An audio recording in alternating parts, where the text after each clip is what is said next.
Hey, it's Carlo Perusa, and I'm with a very special guest today. You may have seen him, you may have heard him. He always asks the first question. He is MMA journalist, Mr. John Morgan. John, what's going on today? How are you doing? Oh, good, man. Just another crazy day, staying busy, doing interviews, getting ready for a flight, heading out to do some commentary. So, staying busy. It's good. So, to start this interview off, I was thinking, what could I ask John Morgan first? And, I'm just going to go with the question that you probably get asked the most. Why, at every single press conference, are you asking the first question? Listen, man, bottom line, it just boils down to I've been doing this for a very long time. And I think it's a little bit of just giving the respect of somebody that's been doing it for, 16 years professionally or so. But it started out kind of funny. The way it started was really just kind of simple, to be honest with you. Dana White would come out and do press conferences, and he would say, "Hey, happy to be here. Can't wait. Got a great event. Who's got the first question?" And then we would all kind of raise our hand, and PR would walk around, and they would hand us a microphone. And bottom line, it takes a little while to get it done. And so Dana, a couple of times, would just be like, "What? Nobody has a question. Nobody at all has anything to ask." And so Dave Schaller, who's a former USC PR head, he works for the Philadelphia 76ers now. He actually asked me, he was like, "Hey, would you mind if we just give you a microphone? Like, I know that you're going to have a question to ask, and it'll just eliminate that like awkward pause if you just start with it." And I'm like, "Yeah, of course, man. That makes sense to me too." So that's how it started. It was just kind of simply so there wasn't that weirdness at the beginning of press conference, and then over time it just kind of developed into what we do. Now, overall, how did you get your start in the world of mixed martial arts journalism? I mean, it's a long story if you want to go back to the fandom of it, but basically, I was a huge fan of the sport, and I think when I was in high school or so, I realized like as much as I played sports growing up, I wasn't going to be a professional athlete. So I was like, well, I still want to be around sports because I love them so much. So I started thinking about sports journalism as a career. Studied that in school, and then when I got done with school, I was actually working in the restaurant business, and I got offered a job as a manager at the restaurant I was working for, and it was paying like double what I was going to make as a journalist in the entry level. So I did that. And then for years, I did that and had a pretty successful career in the restaurant business, but kind of finally decided, this isn't what I necessarily wanted to do my whole career. So, maybe I should look at getting back into journalism in some way. And MMA was my favorite sport, to be honest with you. And there happened to be, I'm an old MMA Weekly guy. And on the forums there happened to be a post that Tag Radio, Trig, and Gorgeous George. They were looking for somebody to write up recaps of their interviews to put on UFCJunkie.com, which later became MMAJunkie.com. And that's kind of how I got my start. Just kind of got my foot in the door, and that little part-time gig, not even a part-time gig, basically like free internship work turned into a part-time gig, and then part-time turned into full-time. So long story, but was a fan of the sport and wanted to be involved in sports journalism and just kind of put the two things together. The whole sport of MMA is something that is still new. It's still evolving. There's been a lot of movement in it within the last 30 years. At one point, it was labeled as human cockfighting. It wasn't really culturally accepted. When you first began your career in journalism covering MMA events, what were people's reactions like when you told them you were going to be writing about cage fights?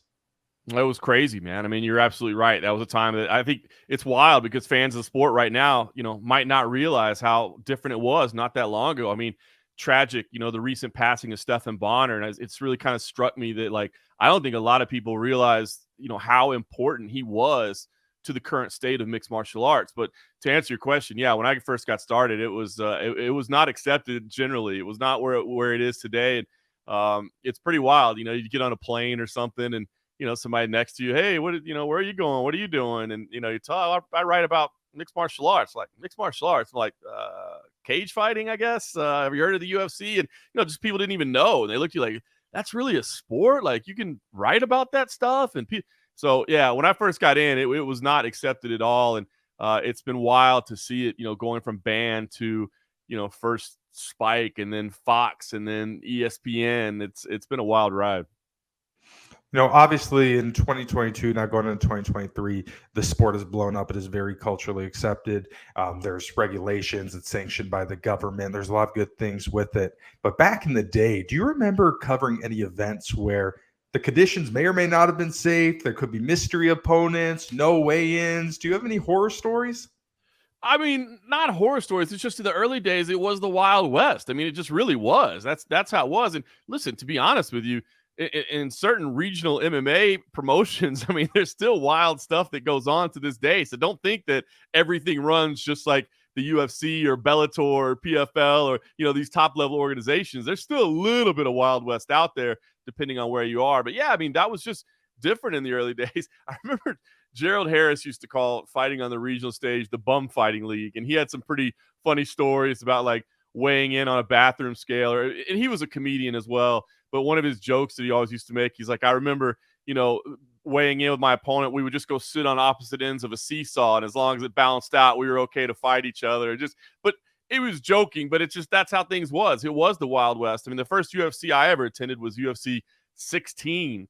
I think I was 19 or 20 at the time. And I mean, even then it was just a whole different thing. Everything was being developed. The rules were still being developed. Everything was still being, the regulations were still being figured out. So it's changed and matured a lot. As you said, it's still really young, but I remember when I was dating my wife, uh, I told her what I did for a living. I was like, listen, here's the thing. And she didn't know anything about MMA. And I was like, listen, I'm not saying you got to love the sport, but like as much as I'm involved in it, like if you don't like it or hate it, that's probably going to be a bad thing. So she started watching some. This was around like the Roger Huerta era, and she's from Mexico, so that was kind of cool for her to see somebody she could relate to, and so she was following that. But after she was watching a little bit, then I sat her down. I was like, "You've never seen UFC 1, have you?" I was like, "Let's watch UFC 1." I sat down to watch UFC 1, and even I was like, "Oh hell! Like, how did I like this stuff? This stuff was crazy brutal back in the day." I'm like, "Never mind, we don't have to watch this." So it's pretty wild how much it's matured in a relatively short time. Do you remember what event was the first one that you've ever covered? First one that I ever covered was in the USC 70s. I don't remember. The first UFC I ever attended, I always remember UFC 16 because I started working for MMA Junkie in 2006, and I would cover some from television, and then we would go to some that were local. It was pretty wild in the early days. This is a wild one too. The UFC wouldn't credential MMA Junkie. So in the early days, I couldn't get into the website. Now, Dan Stupp could. He was our founder and editor in chief.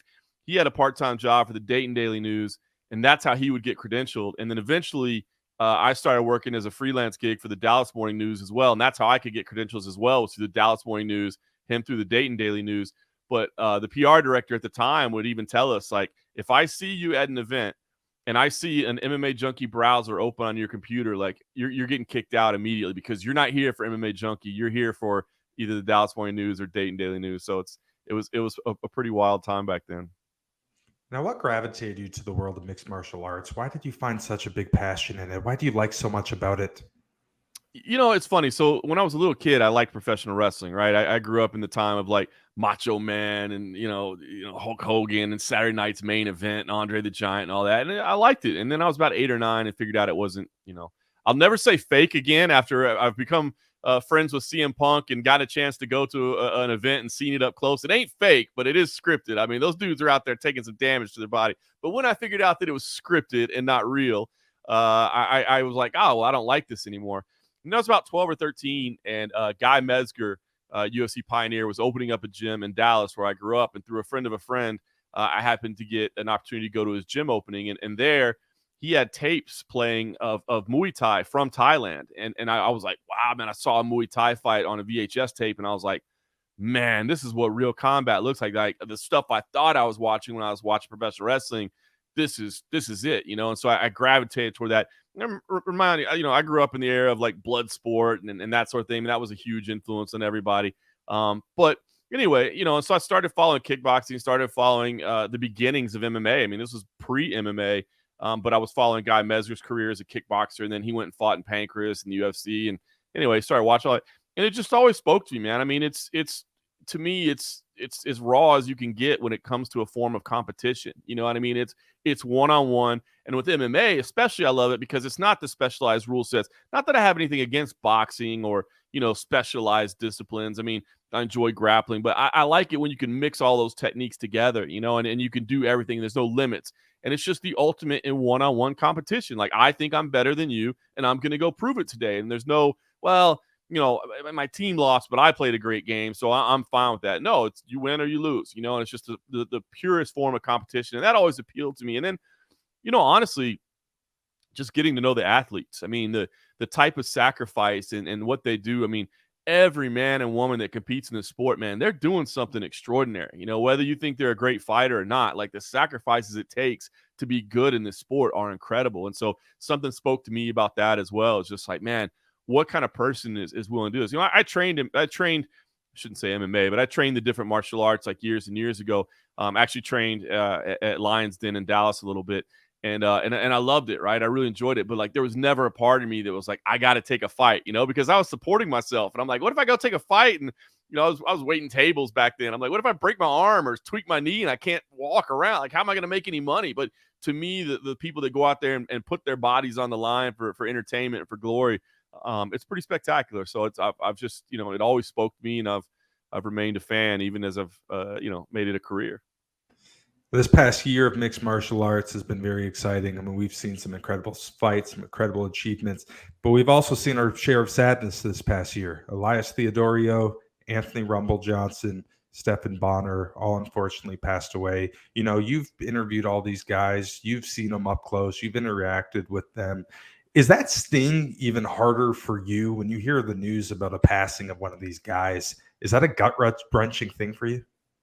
It is, man. It's you recap the names, man. Just thinking about them all, because when I think of them, I don't think of them as just somebody I saw on TV. You know what I mean? I think about them as somebody that I had interactions with. I've had conversations with all those guys. I've had conversations on camera. I've had conversations off camera. I've seen them. I've talked to them. I feel like I've documented part of their lives. That's one thing I feel that we do as journalists when we cover these fight weeks. Like each of these fight weeks, yeah, it's fight week in and fight week out for us, but to each of those athletes, it's like a chapter in their lives. You know what I mean? And we're there to document it, and to how the state of their life is going in, and their struggles and their emotions, and it really is a sport of the highest of highs and lowest of lows, man. There is nothing better than the feeling of glory and being on top. But you lose a fight, and all of a sudden the phone doesn't ring and there's no text messages, and where's the support? And I've seen these guys at their best and at their worst, and yeah, it's hard, man. Each time something like this happens, it doesn't get easy, because I'm not thinking of just that fighter. I'm not thinking of the. In fact, it's hardly ever that when something like that happens, I even think of their fights. I mean, I think with Stephen Bonner, it may be a little bit different, because Griffin and Bonner, of course, was such a historic moment, such an important moment. But I think about the interactions I had with them, in and out of the cage, and it's tough, man. It's tough to realize like it's going to start happening more frequently. As a fan, I was able to meet guys like Theodorio and Anthony Johnson, and they're wonderful people. And to me, it sucked. I mean, it was pretty hard hearing that they passed. But I fell in love with the sport after the first season of Ultimate Fighter.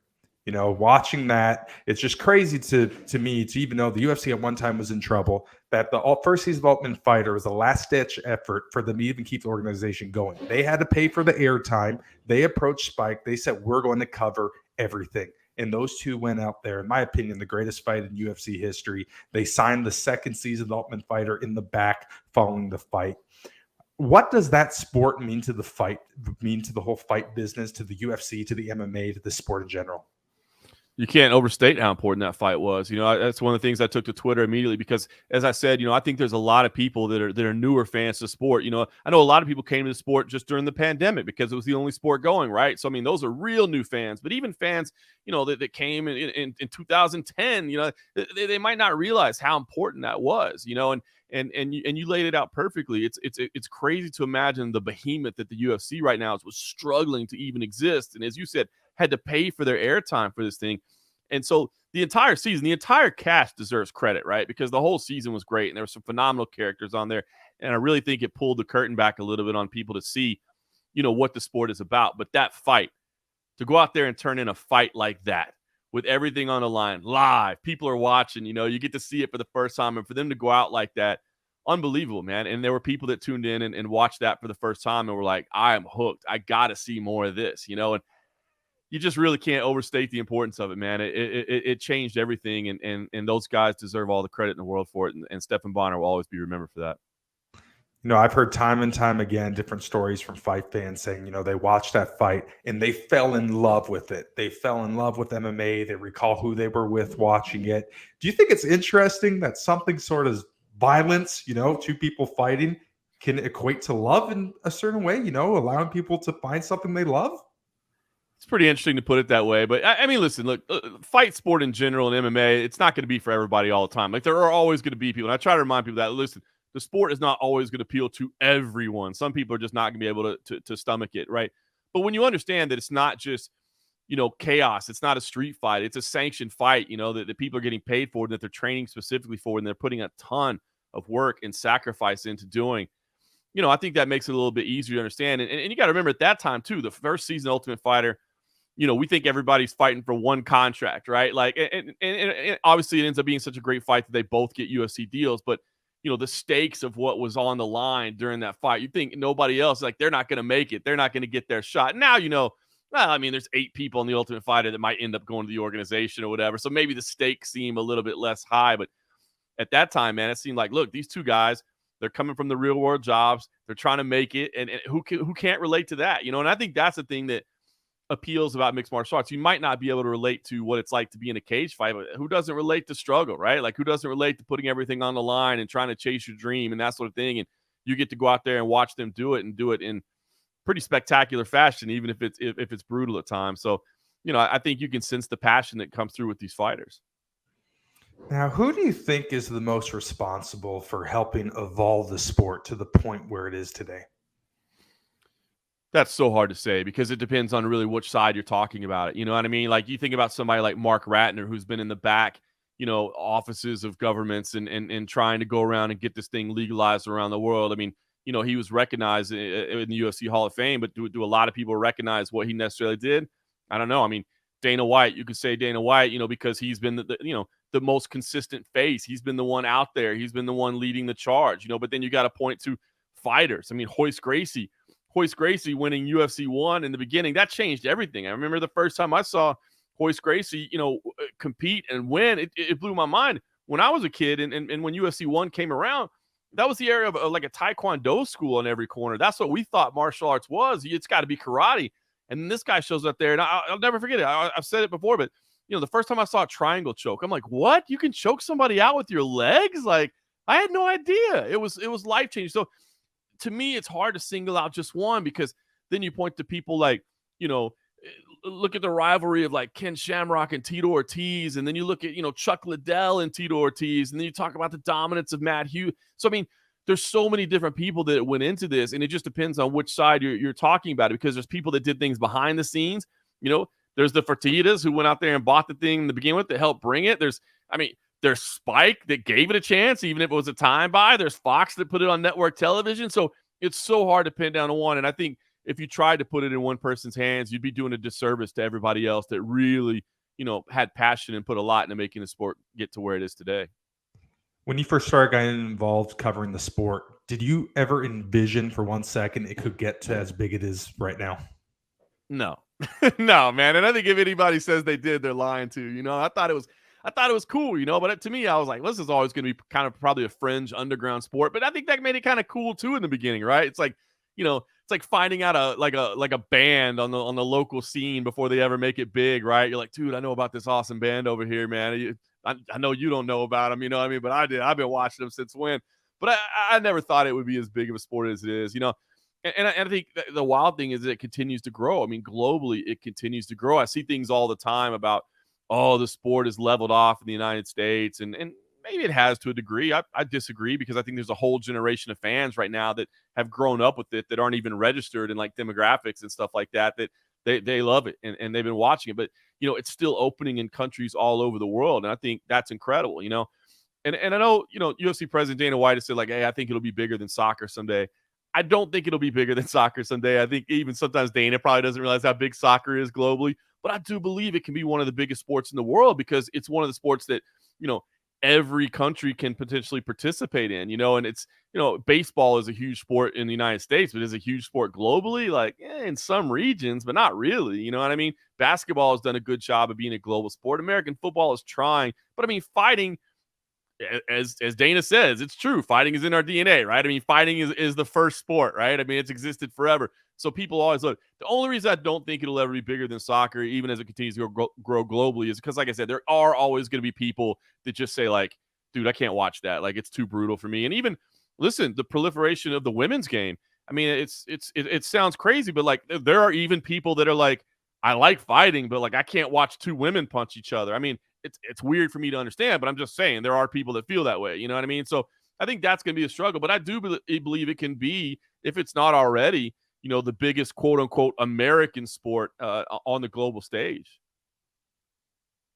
10 to 15 years ago, the fans watching the sport, maybe a little different than the ones we have now. A lot of people back then, a lot of people trained, a lot of them understood what was going on. And now it seems that you have a lot of the casual fans, if you will. Me personally, I can't go to a bar and watch the fights anymore. I always get stuck with someone who doesn't really know what they're talking about, is disrespecting the jiu-jitsu and disrespecting the wrestling. I was at UFC Orlando a couple weeks ago. Angela Hill's doing battle. The wave is going on. They're booing her because it's on the ground.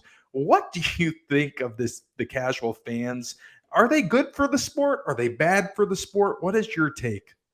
The casual fans are good for the sport. I mean, the more eyeballs that are on the sport, the better. That's what drives the ratings up. That's what drives the pay up. That's what gives opportunities for other organizations to be out there besides just the UFC, which is great because of course, the UFC is the powerhouse. But when you have all these other organizations as well, that's more opportunities for athletes to have a chance to compete and make a living. So the casual fan is good, even if the casual fan can be a little bit annoying at times. Booing and doing the Ric Flair woo and all kinds of crazy stuff and saying things, but we need them. We really do. And you know what, man?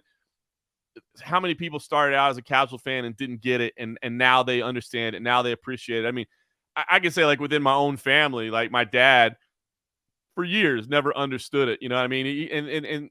But he understood the striking. I mean, everybody understands punching and kicking, right? But the ground game, he didn't get it. But the more he watched, the more he paid attention to it, basically because he was just trying to kind of like see what I was up to. It started to grow on him. It started to educate him, even though he wasn't actively out there like seeking breakdowns or trying to educate himself. It just over time it came, and now he enjoys a good ground battle. You know what I mean? Whereas before he was like, I just want to see the stand up. So those casual fans, it might be the next hardcore, but I always say it's tough because I get it. It's kind of annoying sometimes, but remember, everybody started as a casual at one point. Let them understand where they are in the education process and understand the more people that are watching, the better it is for the sport. Now let's go back to your career a little bit. You had the great opportunity of interacting with tons and tons. Every big name I think I can think of, I think you've interacted with them. Did you have any favorite fighters that you loved doing an interview with or you loved covering? Yeah, I mean, there's been so many over the years. The great thing about this sport is that there's great people involved in it. I think that's been a great thing to cover as well. Versus other sports, the accessibility is amazing. But I always say Cowboy Cerrone was probably one of the ones that I enjoyed the most, just because he really was that anybody, anywhere, anytime kind of guy. And I love the fact that he didn't necessarily love doing media, but he would always give me great interviews. And but what I loved was just the realness about it. You had to understand, like, if you were going to try to talk about fighting, he didn't watch it. He didn't know other people in the division. He wasn't going to be able to break down somebody else. It just wasn't what he did. But I thought as his career went along, and he was the guy that had more fights than anybody else in the UFC, and he would still admit that, hey man, like, I do get nervous and like I'd throw up in the locker room, beforehand. I thought it was so cool. I think he was one of the first people that really kind of opened up about how, like, listen, you never get over the nerves. Like, you never get over the anxiousness that accompanies a mixed martial arts fight. And now I think fighters are a lot more open and comfortable in talking about the stresses and the mental side of it. I mean, this game is so mental. I mean, physically, obviously, you've got to train a lot of different disciplines. You got to be an expert in several martial arts, but the mental side of it is huge. And I think Cowboy Cerrone was one of those guys that really kind of illuminated for that me, throughout his career. You have the opportunity to travel the world, covering events all over the place. Do you have any crazy or funny stories on road trips? Anything funny you could mention?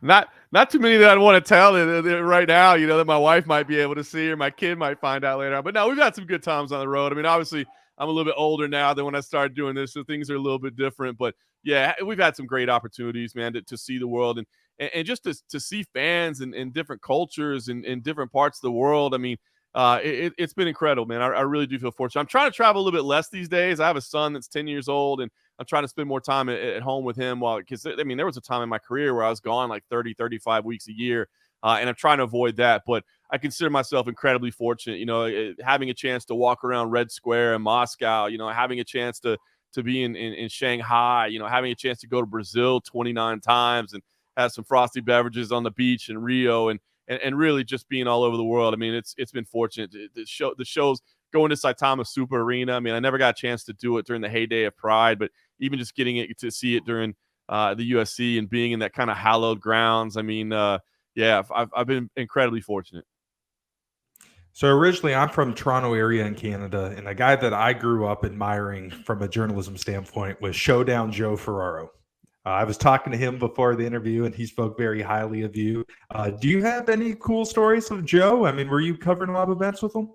Yeah, Showdown Joe and I, we did some broadcasts together as well. I mean, we've done some things. We collaborated. He did a little bit of freelancing work that we kind of collaborated on with MMA Junkie for a bit.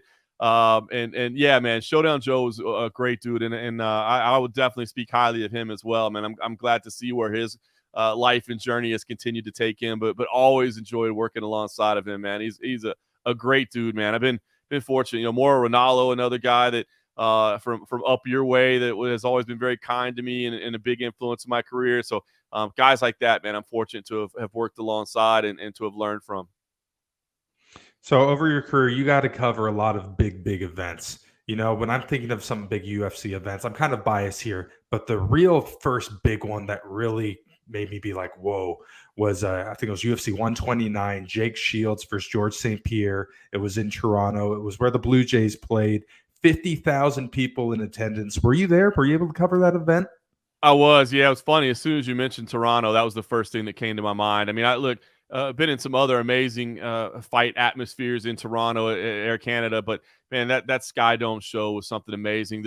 It was kind of wild because if you go back in it, the stadium shows, and Dana has said it before too, and it's true. Like sometimes it's a little bit concerning because the fans that are further away, what's their viewing experience like, and the atmosphere in there. I don't know, if it lived up to what everybody wanted it to be. But I can tell you this, visually, it was unbelievable, man. To come in, we came in the press room, and they actually asked us when we first came in the press entrance, like they had to take us up to the top, and they were going to hold us there for a little bit. But we went up to the top of the stadium, and there were windows, and we could overlook, the interior of the stadium, and you could see just, the 50,000 seats set up, the octagon there in the middle, unbelievable. So the visuals of that were something amazing. And then, as the crowd started to fill in, like I said, the noise wasn't as loud as you might think. I think just because it's so far away, such a big stadium, so it wasn't as loud, but visually it was incredible. And I remember, Mark Hominick walking in and I'm coming home playing. I mean, it was a pretty special night, man. It was really cool. And to see,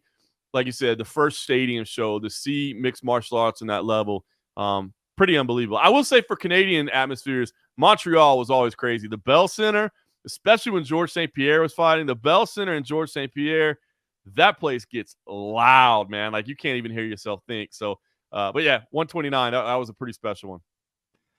So you just made me think about, when you think about the shows in Canada, Canada's been fortunate. There's been a lot of really good shows there. And, as a fan of the sport, I got spoiled pretty early on. The first ever event I went to was UFC 165, John Jones versus Alexander Gustafsson.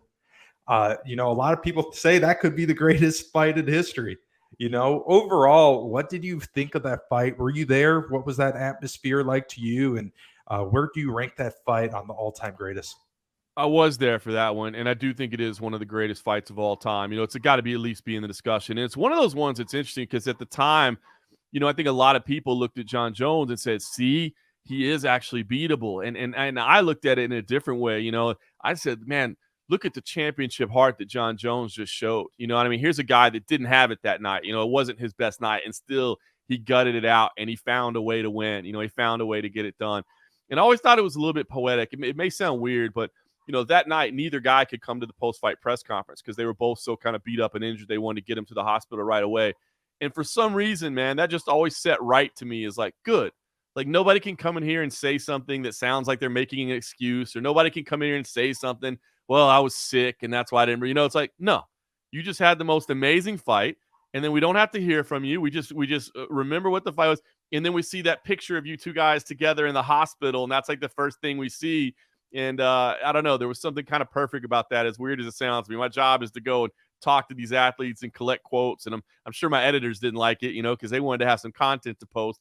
But there was something a little bit poetic to me about that. That it was just like perfect. This thing just lives as it lives, just like that. In this current day and age of the UFC, we see fights all the time now. I mean, they have sometimes 3 to 4 shows a month. I mean, it's nonstop fights. Back in the day, 10, 15 years ago, you'd see less fights. You'd see a pay per view than maybe a fight night.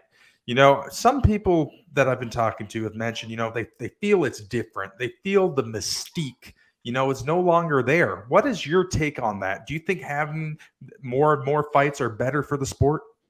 It is. Both things are true at the same time in my mind. Like the mystique of every single event is definitely gone, but now you have more opportunities for athletes to compete, to get paid, to get better, to improve. There's more chances for people to make a living at it because, you think about it before. I mean, how many guys could actually be professional athletes when there's 10 events a year? I mean, not many, right? I mean, especially if some are fighting twice a year, there's not many slots, right? So it's a numbers game. How many opportunities are there for people to compete? And then you add in the other promotions and that adds up. And that just tells you how many people can actually make a living at this. So I think it is good for the sport. For the fan, it definitely has changed. I mean, if you're to try to watch everything, I mean, I used to be one of those guys. I watched everything, and I still try to do watch as much as I can. I mean, especially, obviously, I'm watching, every single UFC. I vote on the Bellator rankings, so I watch those as well. I vote on the UFC. So I mean, obviously those things up, but you might have to catch it on tape to let. You might have to watch it later in the week. Luckily you got UFC Fight Pass that's that's archived immediately, so you can watch it later. So I think that's changed my viewing a little bit in the fact that some things I just have to watch later. I may have to turn on in the background while I'm working on a day and I'm writing and stuff. I'll have a show from 2 days ago in the background or whatever. And that's somebody that lives in it. Now, if you're just a fan that's not getting paid to do it, how can you keep up with everything? So I think you have to change things a little bit. It's like, somebody may be a baseball fan. Like, do you watch all 162 games of your team and all 9 innings like every single year? Like probably not, even if you're a fan of the sport. And so I think that's what you have to understand is it's definitely changed. The mystique of every event has changed a little bit. Now there are some events that are kind of like regular season games or, lower tier type games or what have you. But, the mystique of the sport overall and the mystique of the highest level of it, to me hasn't changed. The big fights are still the big fights. I think it's just changed the viewing habits a little bit. Another change that I've noticed is now it seems like in 2023, there's more of a paywall. That you have to watch a UFC fight night, you have to have the subscription. They just cranked the prices for pay-per-views. And at one time you're able to watch these fight nights on network cable, and now it's changed. Does that scare you at all?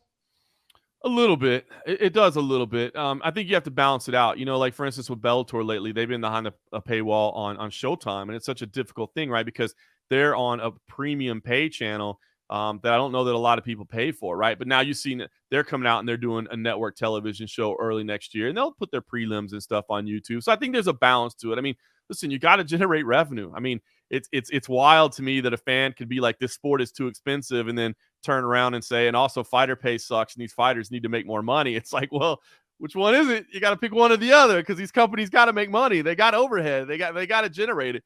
And you remember too, like with the UFC pay-per-view prices going up, that's an ESPN decision, not a UFC decision. But ESPN is the one that's out there paying $1.5 billion to license this product. So it's a balance. But yeah, it does scare me. And I mean, Dana White, obviously, the most prominent figure in the sport. He mentioned that as the demise of boxing. If you go back years and years ago, he talks about being a kid on boxing and they would put it on network television and suddenly like everything was behind a paywall and there was nothing on network television. The average fan couldn't access it. So there's a balance, and there really has to be a balance, with all organizations. They have to take a look at it because they need to bring in revenue. And sometimes paid services are the ones that have the most revenue available to spend. So you understand why they go to them. But, I would always recommend, try to have something out there that the average consumer that can't spend on it can at least still access your product so that at least maybe they can get that little taste of it that turns them into a fan. In recent years, we're seeing established fighters like Khabib Nurmagomedov, Jorge Masvidal, Anthony Pettis, putting on the promoting hat. They're starting up their own promotions, and now we're seeing a pathway for up and coming talent to get to the big shows, get to the Bellators, the PFLs, the UFCs. How important do you think that is for the growth of this sport? It's incredibly important. I mean, one of my favorite jobs that I have is as a broadcaster with CFFC, and I love seeing these, next generations of talent and watching them come up. Even calling fights, amateur fights here in Las Vegas for years and years with Tough Enough, and seeing names like Ronda Rousey and Ryan Couture and Alan Jobin and some of these other guys that come up through the ranks as an amateur and watching them develop. Fighters need a place to fight because, man, doing it in the gym and then getting to the UFC level takes some work. And so you need an opportunity to go compete. You need a place that's going to put on shows consistently, that's going to do it the right way, with proper medicals and with pay and with all those things. So, yeah, those regional promotions, man, they're huge. And I always say, if you got a chance to go catch a regional event in your area, I mean, the price is going to be a lot lower than a UFC event. And you're going to go have some fun. And you're going to see some fighters that you go, well, that's somebody I'll never see in the UFC. But you're going to see others where you go, man, that's a diamond in the rough right there. Like, I can't wait to follow this journey because I bet that person could make it to the next level. I've had the opportunity. I was able to cover a couple events now for Icon FC, Jorge Masvidal's promotion. And one thing that I've noticed is when I go there, I'm doing interviews with them, post-fight interviews after their fights. I think the niche here is that there is no coverage on these regional guys. I mean, you see some people cover them, but I mean, these are high-level, big-time guys. They're not in the UFC yet, but some of them are just 2-3 fights away of being the next future champions. How important do you think it is from a media standpoint and the journalism standpoint to try to acknowledge these up-and-coming guys? Well, I think it's huge in a lot of ways, and that's one of the number one recommendations I always have when young journalists say, "Hey, man, how do I get in this game? What do I do?" And I tell them, start out by covering your regional promotion, right? Because as you just said, they're starved for coverage, right? It's just look, I worked with MMA Junkie for 16 years. We just didn't have the bandwidth, even as big as we were, man. We didn't have the opportunity to go cover all these regional promotions. We just couldn't. So you've got these organizations out there that would love to help get the word about their product, about the athletes that are competing there. And so a lot of those times, even though you may be a young journalist that doesn't have a huge reputation, you might be treated like a VIP there because they're just happy to have some media there that can help kind of bring some attention to their product. And the flip side of it from a personal perspective as the journalist is, you're getting practice. So whatever it is you want to do, whether it's you want to write, you want to photograph, you want to do video interviews, you want to whatever it is you want to do, you're getting practice at it, right? So you're just going to keep getting better at your craft, and that's going to help you grow in your craft and to potentially either, come up with something big yourself, join a bigger organization, whatever the case may be. But the other thing it does is you're starting to develop contacts, whether it be fighters, whether it be trainers, whether it be managers, whatever, but you're starting to build a little bit of a Rolodex. And if people can see your work ethic and they're like, oh, you know what? That dude is always, he's always, I see him putting in the grind. He's always here. He's always, talking to our people and covering our sport. Like, I want to give him some access. And if those athletes and those managers and those coaches, they get to the highest level, they're going to remember that they saw you first. You know what I mean? And so if they've got some news to break, maybe they give it to you. If they've got some interviews to do, maybe you're not the, biggest outlet out there anymore, but they remember, hey, you were the one that talked to me before anybody else, before anybody cared about my career, you did. So I'll be happy to grant you that interview, So I think it's really beneficial. And I tell people that all the time. If you're just starting into this, don't start by trying to cover the UFC. Like, we got that. There's a lot of that out there. I mean, and if you can, if you're going to cover the UFC, find a unique way to do it. Don't just, be putting up results and, doing, that's already out there. So what are you doing? You're just turning your wheels, doing something that's already being done. Find a different way to go about it. And again, start at the regional stage, man. There's so many benefits for doing it. Just a couple more questions for you, John. Overall, as an MMA journalist, what is your ultimate goal? Interesting. It's changed a little bit over the years because in the beginning, I think, was covering the rise of it and covering the legitimacy of it, and I do believe that a journalist, part of the role is documenting the history of something, you know what I mean? And I really do feel like we got a chance to document the history of the thing and still are.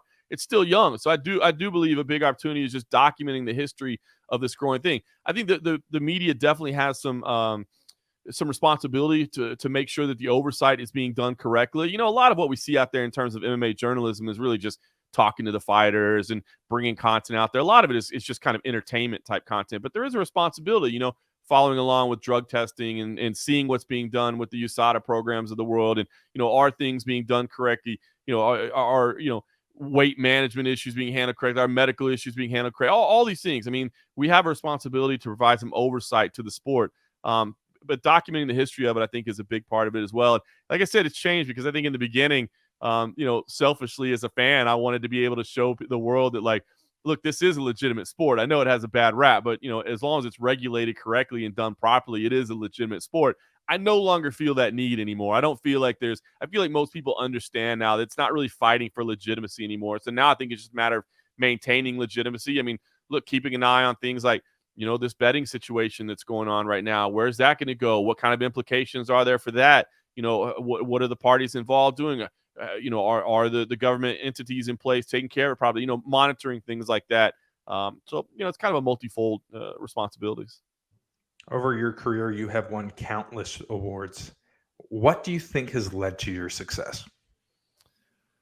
I mean, hopefully just hard work and doing things the right way. I mean, that's what I try to tell people, right? It's just, I always say, hey, if I'm not the best writer, if I'm not the best, whatever it may be, it's funny because I started out just wanting to be, that's how long I've been doing this. You used to be able to be just a writer, like not anymore. Now you got to be a podcaster, a videographer, a photographer. You got to do it all. You got to do jack of all trades. But hopefully just working hard, and doing right by people. You know what I mean? I've always said, look, I think you can be critical of people without being a jackass about it. If I'm being honest with you, some of the opinions I see on social media, especially, I'm like, is that something you would say to somebody's face? And I try to never say so, never write anything, never say anything on a podcast, never put anything on social media that you wouldn't be willing to say to somebody's face. And there's nothing wrong with saying, hey, it looked to me like fighter A was tired a little bit in the third round. It looked like cardio was an issue. I mean, that's a fair criticism. Or it looked to me like there wasn't a plan B when plan A wasn't working okay. And I think this fighter needs to be able to make better adjustments moving forward. That's fair criticism. But to go out and be like,